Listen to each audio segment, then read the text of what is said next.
De la época en que nació el Señor Jesús, ese momento en la historia que marca el antes de Cristo y después de Cristo, hemos querido adquirir, porque es parte del propósito del curso, esa visión global. Es decir, el Imperio Romano no simplemente apareció y ya estaba el Imperio Romano en el mundo, sino que ese pueblo que llegó a convertirse eventualmente en el Imperio Romano tuvo que luchar con otros que ya estaban para obtener ese dominio sobre esa extensa porción de tierra, aproximadamente unos 6.5 millones de kilómetros cuadrados, y podríamos hablar de un 20% de la población del mundo. Y para ello nosotros vimos cuál es el orden general de los imperios más relevantes en cuanto a la historia de la Iglesia. Y nosotros nos remontamos al imperio asirio. ¿Y qué es lo que teníamos que recordar cuando estábamos estudiando de este imperio? Esa era la época de los reyes en Israel y Judá. Y fue durante el imperio asirio que las 10 tribus del norte quedaron cautivas, de donde luego más adelante iba a nacer el pueblo samaritano. Luego, ¿cuál imperio continúa? El imperio babilónico. Y nosotros vimos que, increíblemente, aunque el imperio asirio fue sumamente poderoso, no pudieron capturar a Judá, y vimos cuál fue la razón cuando estudiamos Isaías capítulo 37. Y luego esa tribu de Judá, ese reino que quedaba, el reino de Judá, sí va a eventualmente ser cautivo de otro pueblo, el imperio que continúa después de los asirios, el imperio babilónico. Ahora, ¿por qué sucedió eso? Eso fue un aspecto que quería rescatar, que no traté la semana pasada. Nosotros también tenemos la razón bíblica por la cual eso aconteció. Ese mismo rey, Ezequías, que vio cómo Dios lo libró del pueblo asirio, cayó enfermo, y el Señor le concede salud y le da más años de vida. Tiempo después de haber sido restablecido, el rey de Babilonia escucha que él estaba enfermo y entonces quiere ir a visitarlo. ¿Y qué hizo el rey Ezequías? Le mostró todo lo que había en su casa, nada le ocultó. Y llegó un profeta a decirle, palabra de Jehová, que por tanto el pueblo iba eventualmente a ser cautivo de Babilonia. Y esta profecía se hace todavía más firme con el reino que siguió a Ezequías. ¿Quién? El reino de su hijo Manasés, un rey sumamente perverso. Algunos lo llaman como el Hitler de esa época. Muchas muertes, muchos sacrificios. Eventualmente el Señor sí le concede arrepentimiento, pero constantemente nosotros vamos a leer que por causa del pecado de Manasés, por causa de la sangre que derramó, el Señor no iba a revertir lo que él ya había anunciado, que iban a ser cautivos del pueblo de Babilonia. Y nosotros entonces leemos de eso al final del libro de Segundo de Reyes y del segundo libro de Crónicas. Y sabemos que tenemos más detalle acerca de cómo era la vida en esa época gracias al libro de Daniel en especial. Ese libro también nos anunció a nosotros cuáles eran los imperios que iban a seguir por medio de los sueños que tuvo Nabucodonosor y los mismos sueños que tuvo Daniel. Y al estudiar ese libro, también nosotros podemos saber cuál era el reino que continuaba. ¿Cuál reino siguió al imperio babilónico? El de los medos y persas. Y nosotros en Daniel 5, recuerdan, nosotros leíamos cómo en una noche ellos cayeron. Mene, mene, Tekel, Uparsin, tu reino ha sido roto y dado a los persas. Y así llegamos a los persas, donde brevemente solamente mostré algunos datos y la extensión de su imperio. Porque en cuanto a terreno, o a territorio mejor dicho, el imperio persa fue mucho más grande que el romano, pero no cumplía con las condiciones que hoy espero que veamos. Pero en su apogeo, que nosotros tenemos descrito en el libro de Esther, en el capítulo 1, versículo 1, nosotros leemos que en esos días, en los días de Asuero, el Asuero que reinó desde la India hasta Etiopía sobre 127 provincias. No fue cualquier reino, fue sumamente grande. Muchas gracias, hermano. Vamos avanzando. Sí. Entonces, bueno, llega la señal.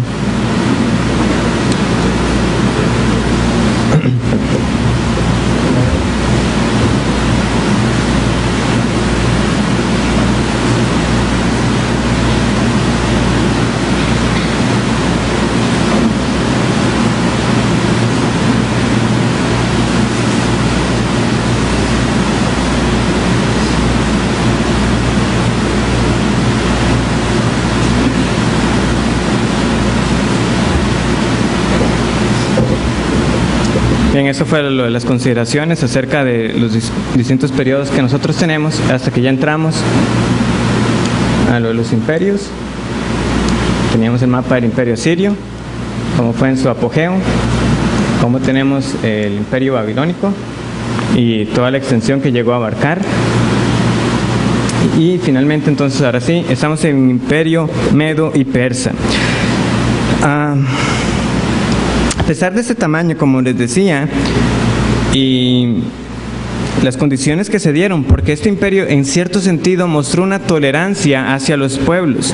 Ciro y los distintos que le sucedieron tenían una política en cual cada pueblo que había sido cautivo podía seguir manteniendo su culto y les permitían reedificar sus ciudades. Por eso es lo que nosotros llegamos a ver en el libro de Nehemías, que estamos estudiando por las noches, que se ha retomado. ¿Qué es lo que ha pasado? Se les ha permitido que vuelvan a reedificar los muros de Jerusalén. Entonces, ¿cuándo ocurre eso? Tenemos que asociarlo. Eso es durante el imperio persa. Un imperio muy famoso que sufrió muchas batallas y que precisamente, aunque fue tan grande, mostró muchas debilidades. Porque los griegos, que eran menor en cantidad, les vencían en las batallas y ellos llegaban con muchas personas y no lograban hacerlo. No lograban vencer. Y cuando nosotros estudiamos el libro de Esther, vimos que ese rey Asuero tampoco era un rey que al final de cuentas pudiera ser temido, si hasta la misma Vasti se le opuso. Bueno, cuando estudiamos, ella dijo, yo no voy, y no fue. Entonces, dando esa esperanza de que ese rey no podía ser resistido. Eso en cuanto a nosotros, a la luz del Dios soberano que estaba guardando su pueblo, que estaba ahí. Pero los griegos también entendieron eso, conforme fueron a empezar a ganar esas batallas, y dijeron, no, de verdad que estas personas no tienen ingenio para luchar. Y poco a poco fueron teniendo esa esperanza de que podían vencerlos. Eso se dio en distintas batallas. Y una de las más famosas que quizás han escuchado fue la batalla de Maratón, en la cual más de 6,000 persas murieron y solamente los griegos perdieron 192 personas. Para darnos una idea de cuán eficaces estaban siendo los griegos. Nosotros también entendemos la razón por la cual el pueblo pudo volver a reedificar. Había una promesa que ya Dios había anunciado por medio del profeta Jeremías, que luego de 70 años ellos iban a regresar. Una vez más, esa es la razón que nosotros entendemos. ¿Por qué? Porque es el Dios que controla la historia. Entonces ahí tenemos la extensión, algunos nombres que se les van a hacer familiares como Susa, Babilonia, que también ya eran parte del imperio. Susa, ¿verdad? Que era donde se desarrollaron los eventos del libro de Esther. Muy bien, entonces llegamos al imperio griego, mejor conocido como el imperio macedonio. Como les decía, ellos sostuvieron estas grandes batallas contra los persas, y esa batalla de Maratón precisamente es la que le da el nombre a la justa deportiva, que consiste en esa carrera de más de 40 kilómetros. ¿Y por qué? Porque hubo un soldado que salió a dar esas buenas noticias de que habían vencido. Un hombre llamado Filipides. Posiblemente algunos ya han escuchado este relato en algunos sermones del pastor Sugel. Y precisamente, desde ya podemos ver de que esa palabra, buenas noticias, ya era usada de manera común por las personas. O sea, la palabra evangelio como tal no es exclusiva de los cristianos, pero luego vamos a ver en qué sentido las buenas noticias que el evangelio va a anunciar, que el mensaje de la resurrección y salvación en el Señor Jesucristo, no se comparan a ninguna de estas que las personas usaban. Ahora, ¿cuál fue el personaje clave para que un imperio que inicialmente era más pequeño, un pueblo que era más reducido, pudiera vencer a alguien tan grande? El personaje clave fue Alejandro Magno, o Alejandro el Grande, algunos le dirán. Alejandro Magno. Este hombre, criado por Aristóteles hasta los 16 años, llegó al trono después de que el papá fuera asesinado. Y la capacidad militar de Alejandro el Grande, o Alejandro Magno, es reconocida por todos hasta el día de hoy, porque la formación que tuvo le permitió, en un reino tan corto, el reino de él fue apenas de 13 años, pero la gran mayoría del territorio la conquistó en menos de 8, en un periodo de 8 años. Era un gran estratega. Y entonces conquistó no solamente el imperio persa, conquistó Egipto, donde llegó a fundar la ciudad llamada Alejandría. ¿Por qué es Alejandría? Por Alejandro el Grande. Ahora, Alejandría tiene que hacernos también como sonarnos a algo. ¿Recuerdan de dónde eran aquellos que, de una sinagoga llamada de los libertos, que se opusieron a Esteban? Algunos eran de Alejandría. Les había dicho, ahí se concentraba el gran centro de información. Había un afán en esa biblioteca de reunir toda la literatura conocida hasta entonces, la Wikipedia de ese tiempo. Y eso era un rasgo de esta cultura griega, sumamente orgullosos de lo que ellos eran, de su estudio, de sus filósofos, de su forma de pensar, de su lengua. Y esto va a ser tan crucial que aunque el Imperio Romano, como vamos a ver, llega a conquistarlos, realmente la cultura griega llega y permanece. Y por eso nosotros hablamos más bien del mundo greco-romano.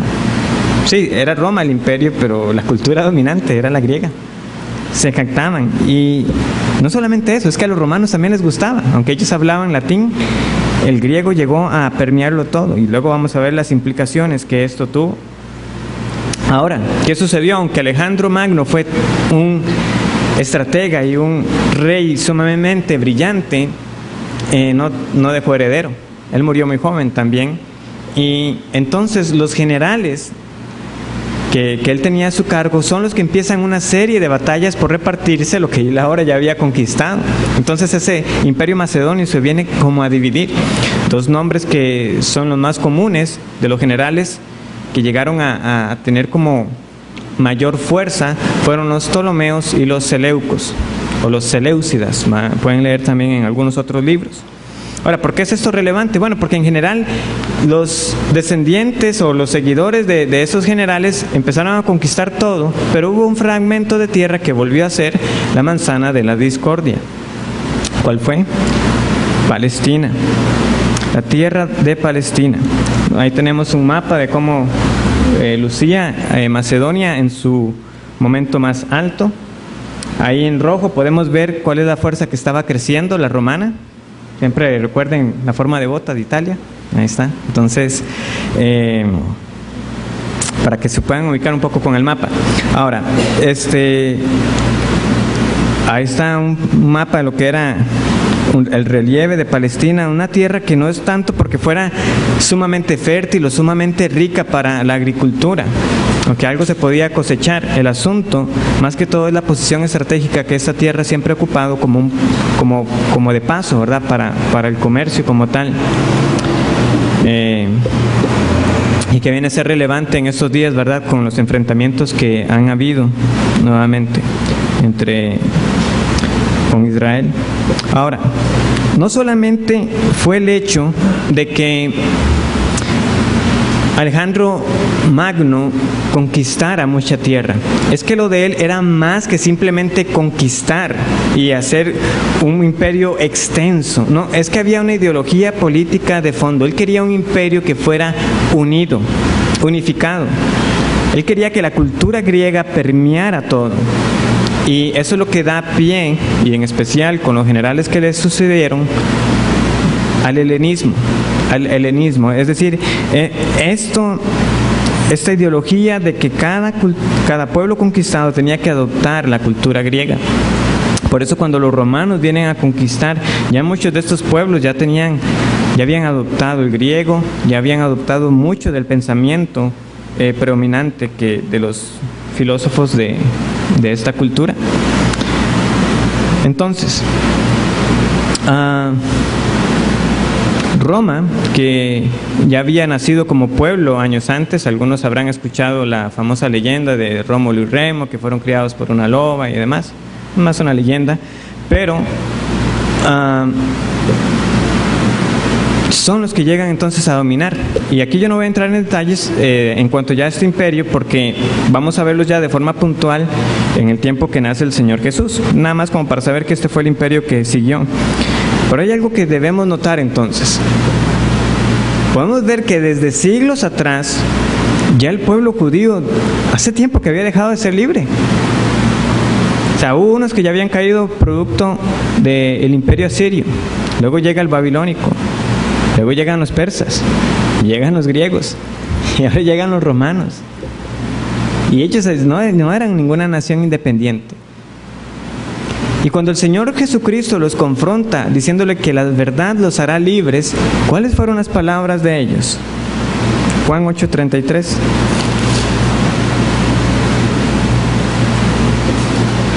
Linaje de Abraham somos,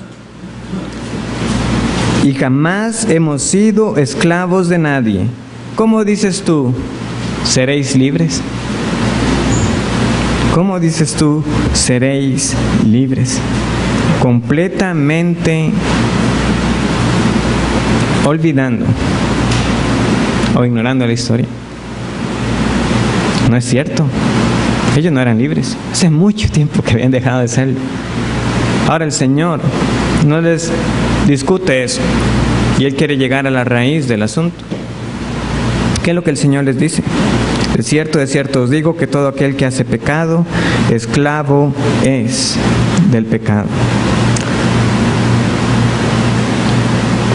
Hermanos, el propósito con todo este repaso, porque muchos libros no inician tan atrás, aparte de esa visión global, y de que nosotros podamos empezar a asociar cada vez que sea por un libro de historia o cuando estamos estudiando la palabra de Dios, recordar cuál era el imperio que estaba en ese tiempo al poder. Es recordar que en todo eso siempre hay una aplicación para una realidad espiritual. Y el Señor Jesús les dice, ustedes nunca han sido libres, no solamente por el hecho de que han estado esclavos de muchas otras naciones desde hace varios siglos, sino que todo aquel que hace pecado es esclavo del pecado. Tienes que reconocer que a menos que el Hijo del Hombre lo liberte a usted, nunca será verdaderamente libre. Y dándoles a entender entonces que ellos no tenían que tener su mirada puesta en un Mesías que viniera a rescatarlos del yugo de la nación que los estaba oprimiendo de turno. Porque esa era la esperanza, eso tenemos que recordar, es que ellos esperaban a alguien que viniera a quitar definitivamente esta sucesión de pueblos que estaban encima de ellos y les devolviera como nación su independencia. Un verdadero redentor. Recuerden que al Señor Jesús hubo una ocasión que lo quisieron llevar para hacerlo rey. Eso ocurre en capítulos antes, en Juan 6. Pero el Señor siempre está preocupado por esa condición espiritual, porque Él dice, mi reino no es de este mundo. Y ellos no lo estaban entendiendo y no lo quisieron entender, porque aún el Señor les hace ver su condición de pecado y su necesidad de ser libertados por Él. El Señor Jesús tuvo que decirles, sé que sois descendientes de Abraham, pero procuráis matarme, porque mi palabra no haya cabida en vosotros. No, eso no es lo que queremos escuchar. No es acerca de mi pecado, queremos a alguien que nos libre de otra nación. No, tu problema es más profundo y serio que eso.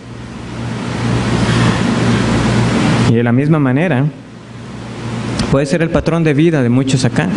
Simplemente han estado pasando de un pecado a otro, y es otro simplemente el que los domina. Piensan que han salido de uno, pero es para que otro pecado venga a ser ese que los mantiene esclavos. Pero has considerado que la misión por la cual el Señor Jesús nació no fue con ese fin político, sino que la mayor necesidad del hombre, más que una nación independiente y un pueblo libre de pensamiento y de derechos, es ser redimido de tu pecado. Para eso fue que el Señor Jesús vino. Y por eso es que nosotros leemos en el cumplimiento del tiempo. No porque el mundo estaba listo para ser cristiano.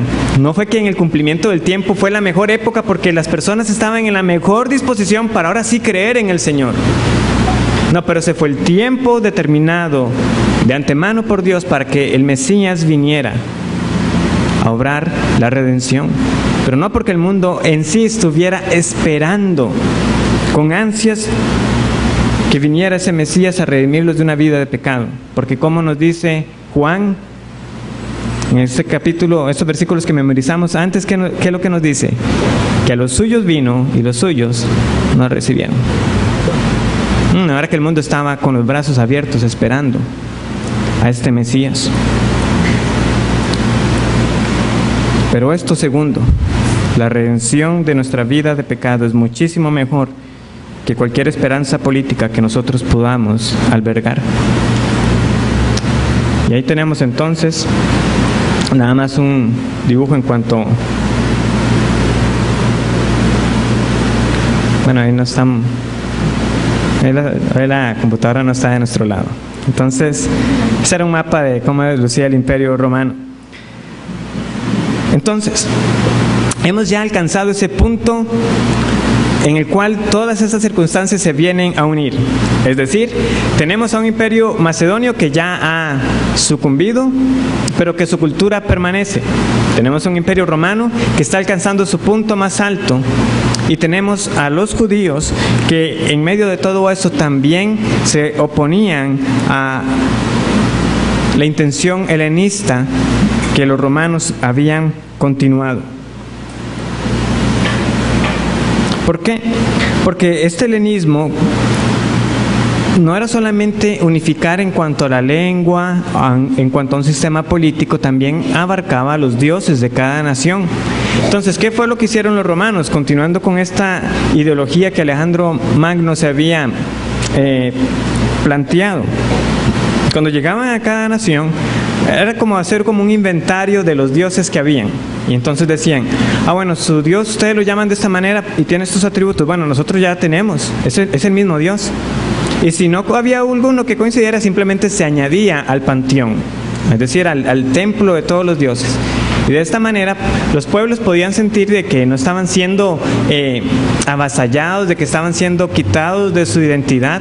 No, todo lo contrario. No, sí, son los mismos, hemos servido a los mismos dioses, simplemente que ellos los llaman de otra manera.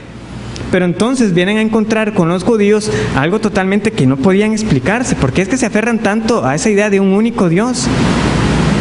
Y no se lo explicaban. Y eso que la cultura romana era muy tolerante, pero no podían explicarse cómo era que ellos mantenían ese monoteísmo. Y todavía más escandaloso para ellos era el hecho de que no hubiera imagen. Durante ese tiempo en el cual los Ptolomeos se peleaban con los Seleucos por Palestina, los judíos de ese lugar aprovecharon esa inestabilidad del imperio macedonio para rebelarse. Esta rebelión nosotros la tenemos registrada en libros históricos, no como parte de la escritura, en los macabeos. Es lo que conocemos como la rebelión de los macabeos. Ellos, por medio del sacerdote Matatías, se llegan a rebelar contra las invasiones y contra esta idea del helenismo. Y los hijos de Matatías, después que él muere, continúan por un tiempo luchando contra ello y logran cierta libertad, por decirlo así, e independencia, y llegan como a recobrar territorios. Ahí les traigo un mapa, luego lo podemos ver de cuáles eran los que cada uno de ellos había conquistado. Pero ya para la segunda generación, por decirlo así, el hijo de Simeón, Juan Hircano, ya él estaba cediendo y se estaba amoldando y estaba haciendo tratos con Roma. Ahora, como sabemos que el Imperio Romano estaba poco a poco conquistando los territorios griegos, eventualmente llegan a conquistar también Jerusalén. Eso ocurre en el año 63 a.C. con el general romano Pompeyo. Ahora, ¿qué sucede cuando Pompeyo llega? Y esto es muy interesante. Él dice, ¿qué es lo que hay con respecto a ese templo que tanto veneran? porque lo llaman santo y es el lugar santísimo. El punto es que Pompeyo dice: yo voy a entrar. E irrumpió en el templo. Y lo hizo a pesar de los muchos que estaban gritando que no lo hiciera, que era un sacrilegio, pero él se empeñó en entrar y para su sorpresa, ¿qué encontró? Nada. Sí, pero es este templo y no hay nada aquí, no hay una imagen de un Dios. ¿A quién es que sirven? No hay nada más. Tanto alboroto, tanto empeño por defender a su Dios único y no hay nadie aquí. No podían concebirlo. Por tanto, no es extraño en algunos relatos que tenemos de los paganos que ellos catalogaran a judíos y a cristianos como ateos.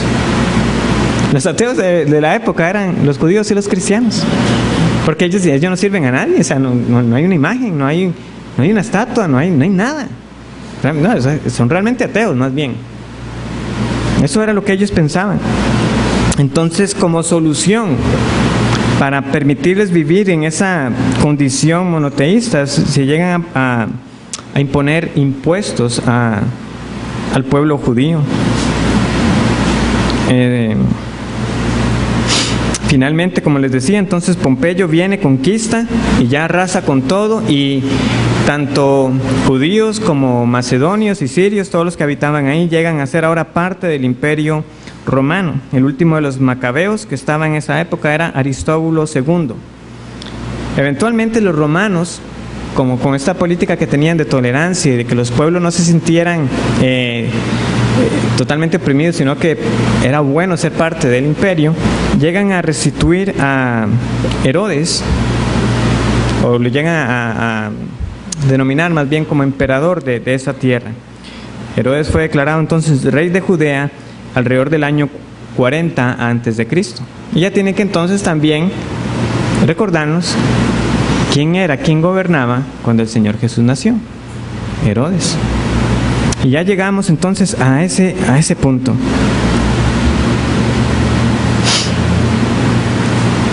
Ahora, este rey Herodes hizo todo lo posible por tratar de helenizar al país. Como les digo, este esfuerzo de imponer la cultura griega siempre estaba constante. Y entonces hizo construir templos en Roma, templos en honor de Roma y templos en honor a Augusto. Ya vamos a ver ahorita por qué esta figura de Augusto es importante. Incluso llegó a quererse atrever a poner un águila de oro sobre el templo. Pero esto desató de nuevo más rebelión de parte de los judíos y se sublevaron. Y Herodes tuvo que recurrir a la violencia. Y este patrón constante, tanto por Herodes y los que siguieron, de seguir helenizando, estuvo siempre presente. Entonces algunos resumen esos años básicamente como un duelo entre judíos y romanos, por imponer o por resistirse a la cultura griega, hasta que finalmente ya en el año 70 Tito viene y destruye Jerusalén. Pero entonces cuando el Señor Jesús nació, esto todavía se daba, estas constantes rebeliones. De hecho, nosotros tenemos una registrada. Hay otra que no la podemos fechar con exactitud, pero nosotros la leímos en Hechos 5:37. Vamos a buscarlo un momento.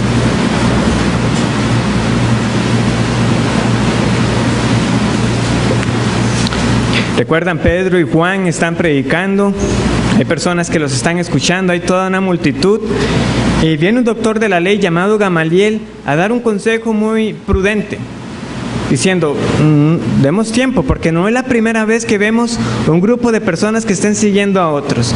Posiblemente esto sea pasajero. Entonces, él alude a una de esas rebeliones que se daban cuando estos gobernadores trataban de imponer la cultura griega. Dice así el versículo 37. Después de se levantó Judas el Galileo en los días del censo. ¿En los días del censo de cuál? ¿Recuerdan que cuando el Señor Jesús nació, qué fue lo que aconteció? Un censo. Las personas tenían que ir a ser censadas. Entonces, ¿esto cuándo ocurrió? Ocurrió en los días del nacimiento del Señor Jesús. Y llevó en pos de sí a mucho pueblo. Pereció también él, y todos los que lo obedecían fueron dispersados. Y entonces básicamente está diciendo, recordemos la historia. No es la primera vez que vemos que un grupo de personas como que se vayan detrás de otros, y una vez que ellos mueran o algo les pase, pues ya esto se acaba. O lo que Gamaliel no sabía era que eso no iba a ocurrir. Pero nos da una idea de cuál era el ambiente que imperaba en esa época.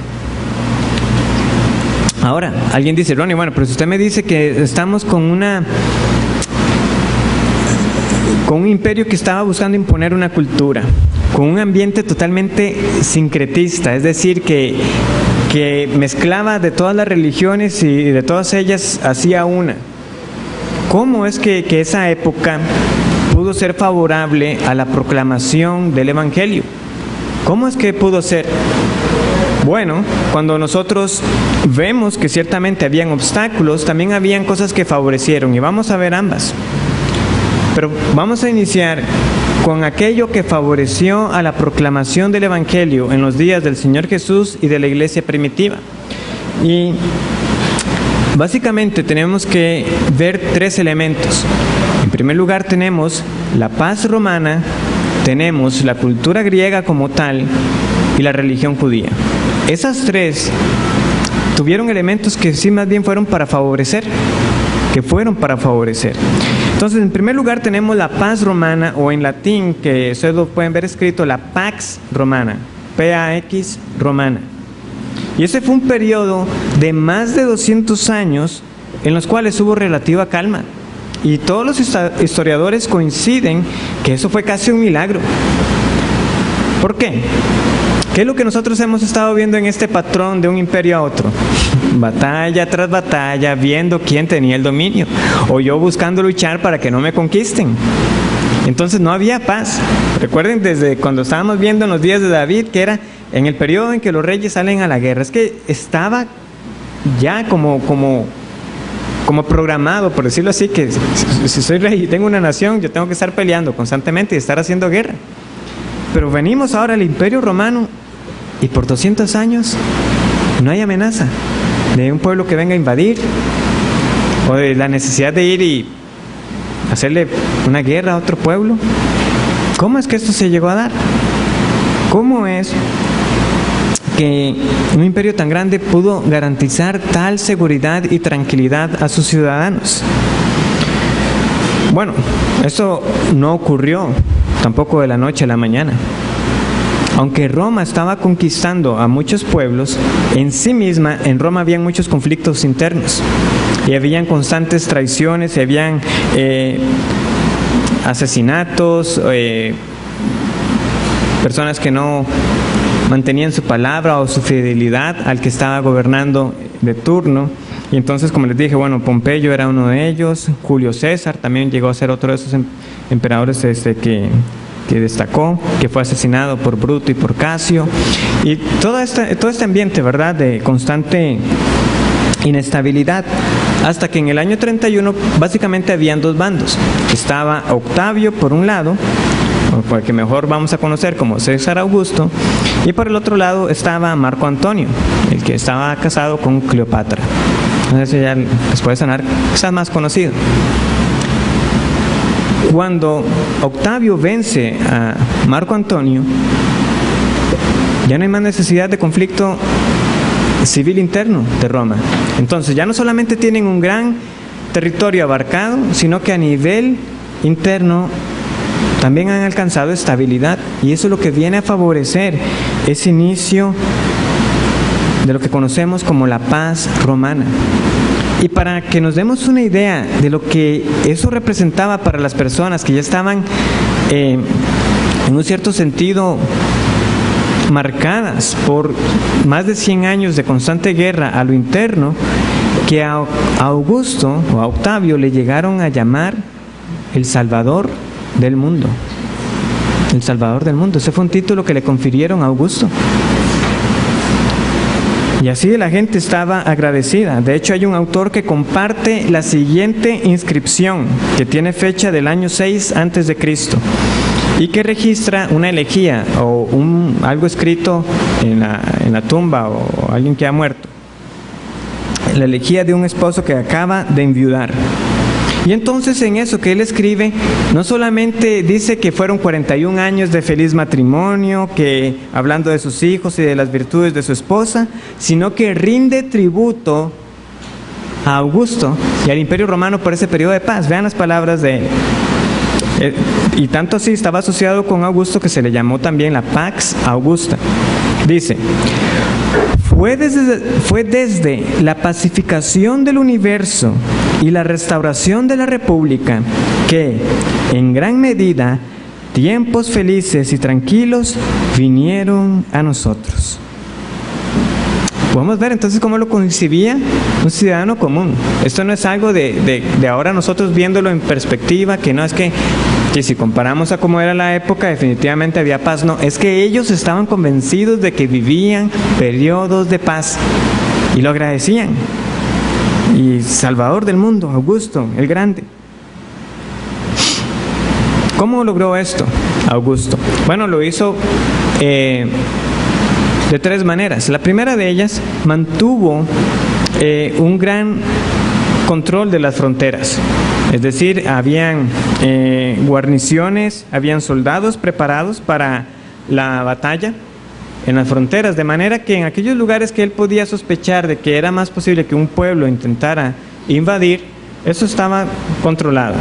Entonces, el ciudadano común a lo interno podía estar tranquilo, porque no iba a ocurrir que viniera alguien a invadirlos de la noche a la mañana, como le llegó a ocurrir al imperio babilónico. No, ellos estaban tranquilos porque sabían que las fronteras estaban resguardadas, podían dormir en paz. También lo logró por medio de acuerdos diplomáticos. Ellos no conquistaron, por ejemplo, el territorio de los partos. ¿Por qué? Porque sabían que un territorio tan grande y una región tan alejada no era práctica para ellos, para poder dominarla. Entonces, lo mejor, hagamos un acuerdo. Yo no los invado y ustedes no me invaden. Entonces, tampoco había que preocuparse por el lado de los partos.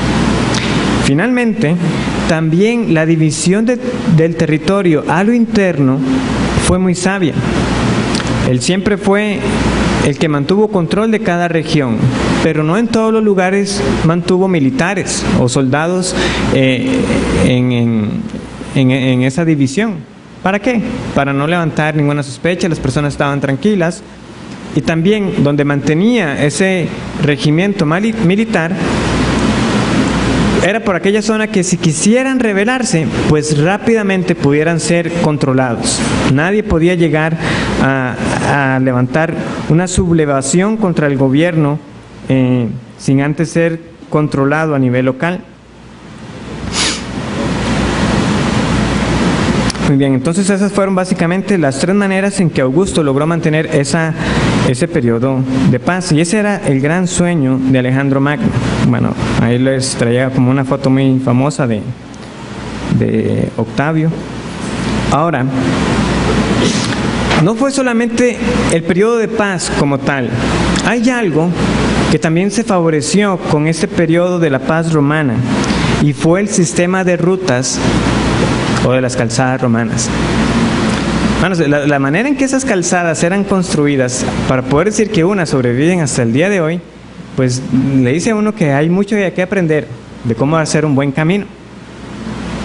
No como las carreteras que se fabrican en algunas partes. Porque es así. O sea, eran sumamente elaboradas, sobre todo las principales. Se traía una imagen para que se pudieran ver las distintas capas que se iban agregando a la hora de hacer una calzada romana. Entonces no hay ninguna sorpresa de que algunas persistan hasta el día de hoy. Pero no fue solamente la calidad, era cómo realmente llegaron a abarcar el imperio. No es casualidad ese refrán de que se diga de que todos los caminos llegan a Roma. Es que realmente todo el imperio estaba conectado por medio de las calzadas romanas. Claro, eso servía para un propósito militar. Sí, si algo se armaba en algún lugar, el ejército podía salir prontamente haciendo uso del camino y llegar rápido a controlarlo. Y es que ese sistema de caminos no se contaba antes. Por eso es que el imperio persa, aunque fue inmenso, no reunía esa condición de ser accesible para comunicarse de un lugar a otro. Eso sí lo llega a reunir el imperio romano por medio de esas calzadas.